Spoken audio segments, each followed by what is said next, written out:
Conjugare, Centro Português de Apoio à Pesquisa Científica e à Cultura. Acreditamos que as ciências e as artes mudam o mundo. O conhecimento transforma, e isso nos motiva. 14ª Jornada Virtual Internacional em Pesquisa Científica, com o tema Educação, Cultura e Poder. Olá, eu sou Geraldo Márcio da Silva, doutorando em Educação, do Programa de Pós-Graduação em Educação da Faculdade de Educação da Universidade Federal de Goiás. É uma honra poder participar da 14ª Jornada Virtual Internacional em Pesquisa Científica, promovida pela Conjugare, Centro Português de Apoio à Pesquisa Científica e Cultura, da cidade de Porto, Portugal.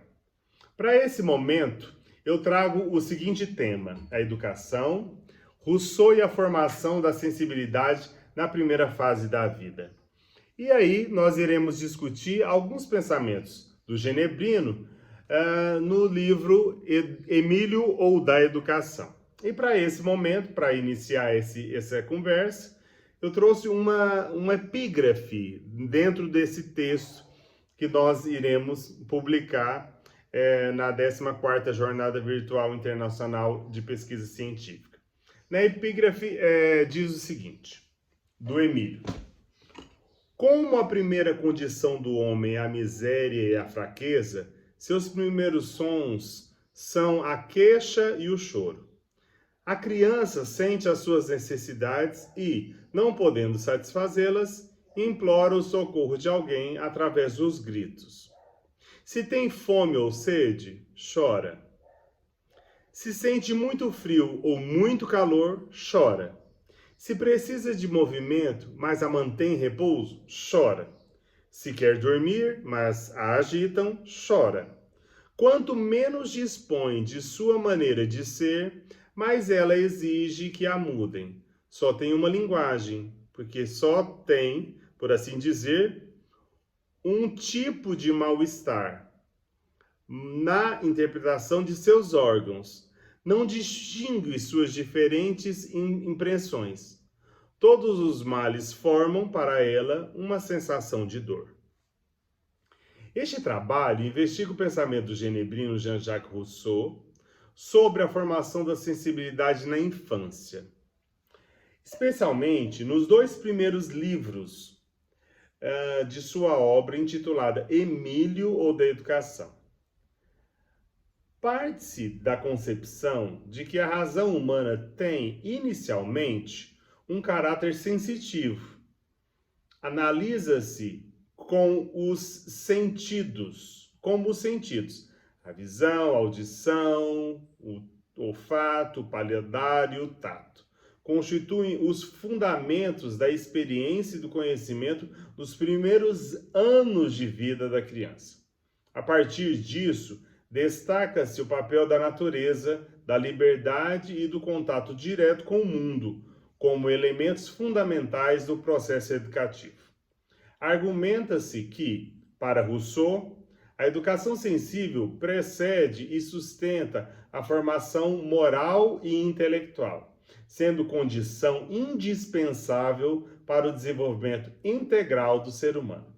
O estudo propõe um trabalho investigativo da pedagogia russoniana à luz da valorização da experiência sensorial como via de construção da autonomia e da liberdade. A epígrafe que eu acabei de mencionar aborda a formação sensível na infância. Ela diz da vulnerabilidade humana no início da existência. O recém-nascido está submetido à natureza corpórea sensível. Deste modo, ele é incapaz de fazer distinções racionais, pois não as desenvolveu e, assim, não compreende as causas de seus modos de sentir.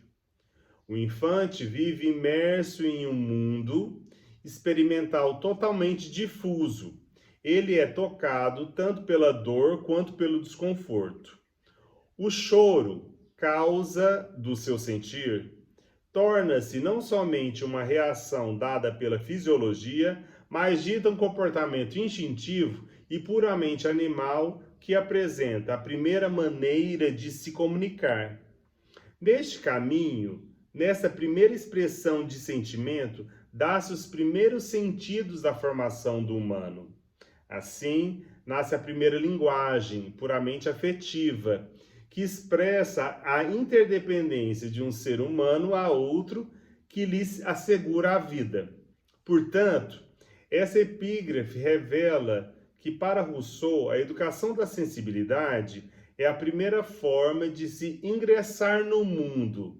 Sensivelmente, o homem aprende a sentir antes de inteligir e, deste modo, a utilizar o corpo para suprir as necessidades vitais.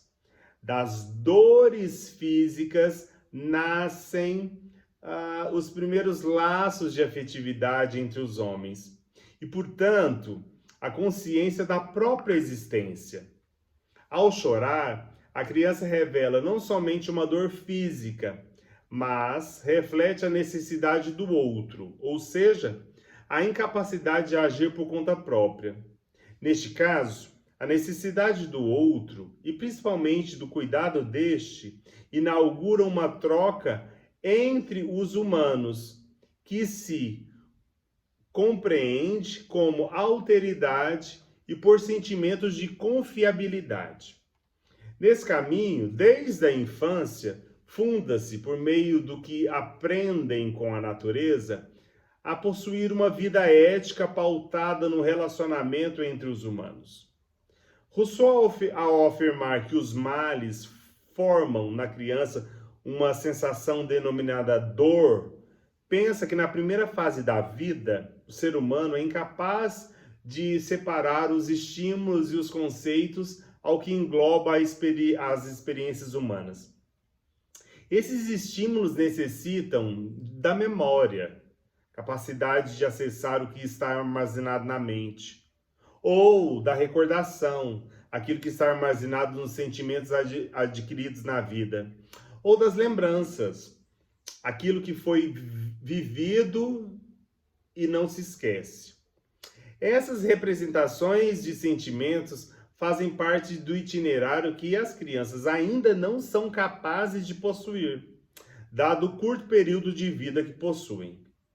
As crianças vivem em um mundo cujas experiências são únicas e, portanto, podem ser múltiplas. Lentamente, elas passam a adquirir a capacidade de organizar a linguagem por meio das percepções, que fazem das poucas experiências. Desse modo, atingem novas expressões da presença corporal no mundo e do modo como estes sentires afetam seus sentidos. O choro evolui, dá lugar às palavras, e nisso elas adquirem novos modos de expressarem o que sentem.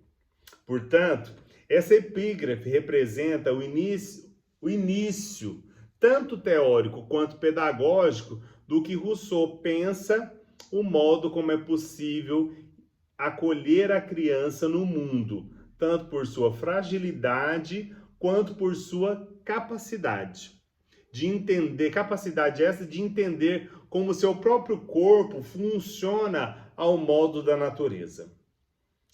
Torna-se para a criança a possibilidade de respeitar desde a tenra idade a sua condição sensível e poder desenvolver a moralidade conforme a natureza prescreveu. Ou seja, quando o corpo lhe der tal disposição. E aí, quando esse corpo dá essa disposição, que acontece as possibilidades da existência. Por isso, o papel da educação é central no pensamento de Rousseau, pois ele pensa o modo como a criança pode ser acolhida na primeira fase da vida, na promoção da escuta dos afetos desde o início da vida. E eu cito novamente o Emílio. Rousseau diz, abro aspas, desse choro que acreditamos ser tão pouco digno de atenção, nasce a primeira relação do homem com tudo o que o cerca. Aqui se forja o primeiro elo da longa cadeia de que é formada a ordem social. Fecha aspas. E aí eu vou desenvolver o texto pensando no nosso tema principal. E eu digo o seguinte, vou falar do século XVIII, né, que foi caracterizado como um século iluminado, um período de mudanças intelectuais significativas e, sobretudo, como inovações no cenário intelectual europeu. Rousseau, que nasceu em 1712, faleceu em 1778, viveu nesses tempos e se destacou por pensamentos que fundamentam a sociedade moderna. Ele pensa a formação da sensibilidade física e moral e a capacidade humana de se aperfeiçoar. Sua obra educacional, denominada Emílio da Educação, publicada em 1762, aborda a construção de uma formação humana voltada para a infância e a possibilidade de formar o homem por via da sensibilidade física e da sensibilidade moral. Para tal, este trabalho investiga os dois primeiros livros do Emílio, o modo como Rousseau pensa a formação da sensibilidade física da criança, e para tal faz-se compreender como ele pensa na formação as possibilidades de conduzir o seu aluno imaginário, Emílio, por vias da educação natural, para salvaguardar a liberdade, condição de sua natureza, e a sensibilidade física neste longo processo educacional, que é o processo puramente humano. Então eu convido a vocês, quando publicado, puderem ler, né, esse artigo que eu estou encaminhando para a 14ª Jornada Virtual Internacional em Pesquisa Científica, da Conjugare, que tem esse título, Educação, Rousseau e a Formação da Sensibilidade na Primeira Fase da Vida, que eu trabalho os dois primeiros capítulos do Emílio ou da Educação. Um forte abraço, muito obrigado e espero que vocês gostem do texto. Realização, Conjugare, Centro Português de Apoio à Pesquisa Científica e à Cultura. Apoio, Editora Cravo. Inscreva-se no canal, comente, curta e compartilhe. Obrigado por assistir.